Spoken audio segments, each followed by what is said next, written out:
लीजिए हम पुनः आपके सामने हाजिर हो चुके हैं। अभिव्यक्ति और माध्यम कक्षा 12 हिंदी साहित्य की हम बात कर रहे थे और आपके चैप्टर संख्या 4 हम देख चुके थे, 5 हमने देख लिया, 6 भी देख लिया। आज चैप्टर संख्या 7 में से किस प्रकार के प्रश्न आपके बोर्ड एग्जाम 2022 में पूछे जाएंगे, वैसे ही प्रश्न मैं इस पीडीएफ के द्वारा आपको समझाने वाला हूं। सबसे पहले हम देख लेते हैं अभिव्यक्ति माध्यम, जो कक्षा 12 की हिंदी साहित्य की पुस्तक है। पाठ संख्या 7 की बात कर रहे हैं, नाटक लिखने का व्याकरण। इसमें से एक प्रश्न पूछा जाएगा और 1 अंक का होगा। जाहिर सी बात है कि ये प्रश्न होगा आपके अति लघुत्रात्मक। कौन सा प्रश्न होगा?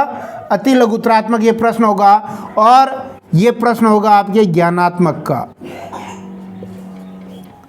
और ठीक इसी पैटर्न पर मैंने आपके ये पीडीएफ नोट्स तैयार किए हैं, जिनके द्वारा आपको बोर्ड एग्जाम में बहुत मदद मिलेगी। कोई भी प्रश्न आपका छूटेगा नहीं, इसलिए वीडियो शुरू से अंत तक देखिए। अपनी नोटबुक में इसको उतारने की कोशिश कीजिए। आप जहाँ ज़रूरत हो वहाँ से स्क्रीनशॉट भी ले सकते हैं।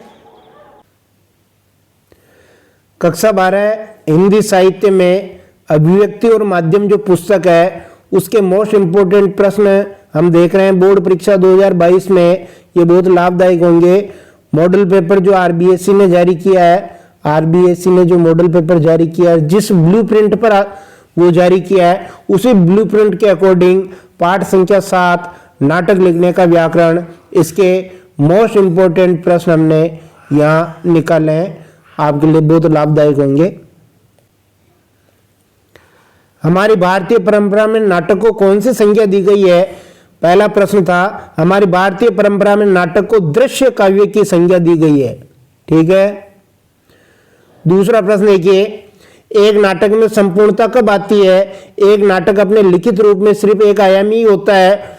जब तक उस नाटक का मंचन नहीं होता है तब तक उसमें संपूर्णता नहीं आती है, यानी प्ले। जब तक उसको स्टेज पर प्ले नहीं किया जाता है, मंचन नहीं किया जाता है, हमारे सामने नहीं आता उसको, तब तक उसमें संपूर्णता नहीं आती है। नाटक अपने भीतर कितने तत्वों को समेटे हुए है? नाटक पढ़ने और सुनने के साथ साथ देखने के तत्वों को भी अपने भीतर समेटे हुए है। यानी पढ़ना, रीड, लिसन और देखना, ये 3 तत्व जो हैं नाटक के भीतर समेटे हुए हैं। नाटककार को नाटक लिखते समय किस मूल विशेषता को याद रखना चाहिए? नाटककार को नाटक लिखते समय समय का बंधन वाली मूल विशेषता को याद रखना चाहिए। समय का बंधन वाली मूल विशेषता को याद रखनी चाहिए। नाटक का कौन सा तत्व नाटक की रचना पर पूरा असर डालता है? समय का बंधन नाटक की रचना पर पूरा असर डालता है। नाटक के मंच निर्देश हमेशा कौन से काल में लिखे जाते हैं? नाटक के मंच निर्देश हमेशा वर्तमान काल में लिखे जाते हैं। जो उसकी कथा वस्तु है, चाहे वो कथा वस्तु किसी भी काल से संबंधित हो, किसी भी काल से, भूतकाल से भी संबंधित हो, चाहे वो भविष्य काल से संबंधित हो, लेकिन जो उसके संवाद होंगे वो हमेशा वर्तमान काल में होंगे। किसी भी काल में नाटक की क्या विशेषता होती है? चाहे काल कोई भी हो, नाटक को एक विशेष समय में, एक विशेष स्थान पर और वर्तमान काल में ही घटित होना होता है। नाटक में कितने अंक होते हैं? नाटक में 3 अंक होते हैं।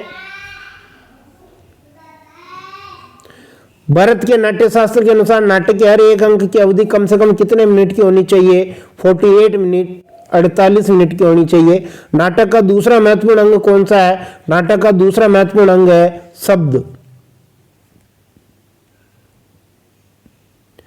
साहित्य की किन 2 विधाओं के लिए शब्द का विशेष महत्व है? साहित्य की 2 विधाओं, कविता और नाटक के लिए शब्द का विशेष महत्व है। हमारे नाट्यशास्त्र में नाटक का शरीर किसे कहा गया है? हमारे नाट्यशास्त्र में वाचिक अर्थात बोले जाने वाले शब्द को नाटक का शरीर कहा गया है।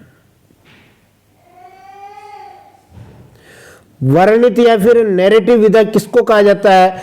कहानी तथा उपन्यास शब्दों के माध्यम से किसी स्थिति, वातावरण या कथानक का वर्णन करते हैं या अधिक से अधिक उसका चित्रण कर पाते हैं, इसे वर्णित या फिर नैरेटिव विधा कहा जाता है।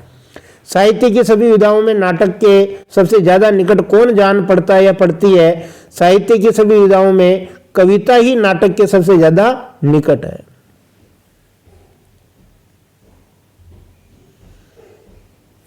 एक नाटककार के लिए क्या जरूरी है?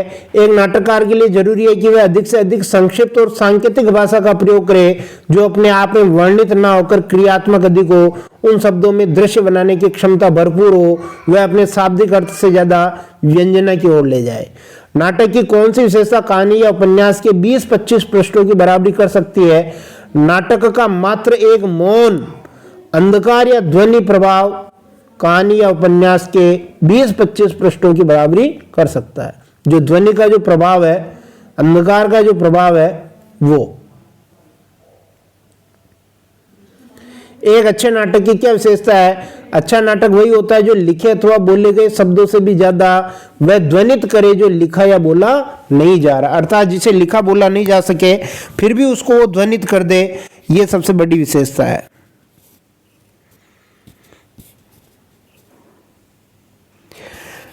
एक नाटक के लिए क्या जरूरी होता है? एक नाटक के लिए जरूरी होता है उसका कथ्य। एक नाटककार में रचनाकार के साथ साथ और कौन से गुण होने चाहिए? एक नाटककार को रचनाकार के साथ साथ एक कुशल संपादक भी होना चाहिए। नाटक का सबसे जरूरी और सशक्त माध्यम क्या है? नाटक का सबसे जरूरी और सशक्त माध्यम संवाद है।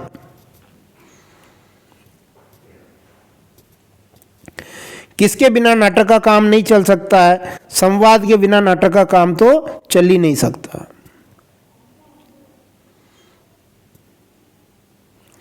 नाटक के लिए अनिवार्य तत्व कौन से हैं? नाटक के लिए तनाव, उत्सुकता, रहस्य, रोमांच और अंत में उपसंहार जैसे तत्व अनिवार्य हैं।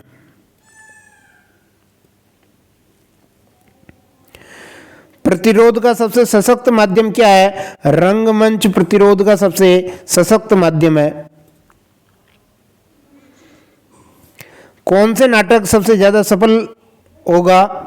कौन सा नाटक सबसे ज्यादा सफल होगा? कौन सा कर लें यहाँ? कौन सा? जिस नाटक में सबट्रैक्ट की जितनी ज्यादा संभावना होगी वह उतना ही सफल होगा। नाटककार नाटक के कथानक के माध्यम से जो कुछ भी कहना चाहता है वह उसे कैसे कहता है?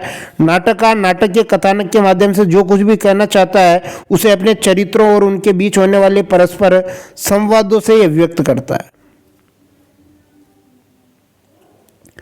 नाटक दर्शकों के मर्म को कब छुएंगे? नाटक के संवाद जितने ज्यादा सहज और स्वाभाविक होंगे उतना ही दर्शक के मर्म को छुएंगे। संवादों की सहजता और स्वाभाविकता के साथ साथ नाटककार को और किस बात का ध्यान रखना चाहिए? संवादों की सहजता और स्वाभाविकता के साथ साथ नाटककार को नाटक के शिल्प और संरचना का भी ध्यान रखना चाहिए जिसके भीतर से नाटककार अपने कथ्य को व्यंजित करता है। नाटक अपनी निजी एवं विशेष प्रकृति कहाँ से ग्रहण करता है? जब नाटक लिखित रूप से दृश्यता की ओर अग्रसर होता है तब वह अपनी निजी एवं विशेष प्रकृति ग्रहण करता है। नाटक साहित्य की दूसरी विधाओं से किस प्रकार भिन्न है? साहित्य की दूसरी विधाओं यानी कहानी, उपन्यास या फिर कविता को हम कभी भी पढ़ते हैं या सुनते हुए बीच में रोक सकते हैं और कुछ समय बाद फिर वहीं से शुरू कर सकते हैं, पर नाटक के साथ ऐसा संभव नहीं है। एक बार देख रहे तो बीच में छोड़ नहीं सकते। कौन सी चीज एक सशक्त नाटक को एक कमजोर नाटक से अलग करती है? संवादों का अपने आप में वर्णित या चित्रित न होकर क्रियात्मक होना, दृश्यात्मक होना और लिखे और बोले जाने वाले शब्दों से भी ज्यादा उन संवादों के पीछे निहित अनलिखे एवं अनकहे संवादों को की ओर ले जाना जिन्हें अंग्रेजी भाषा में सबटेक्स्ट कहा जाता है। ये अलग करता है एक कमजोर नाटक को सशक्त नाटक से। कौन सा नाटक सशक्त साबित होगा? जिस नाटक में असंतुष्टि, छटपटाहट, प्रतिरोध और अस्वीकार जैसे नकारात्मक तत्वों की जितनी ज्यादा उपस्थिति होगी वह नाटक उतना ही गहरा और सशक्त साबित होगा। ये महत्वपूर्ण प्रश्न उत्तर थे, निश्चित रूप से आपको पसंद आए होंगे। इसी तरह हम अगले पार्ट के और प्रश्न उत्तर लेके आएंगे। बहुत बहुत धन्यवाद।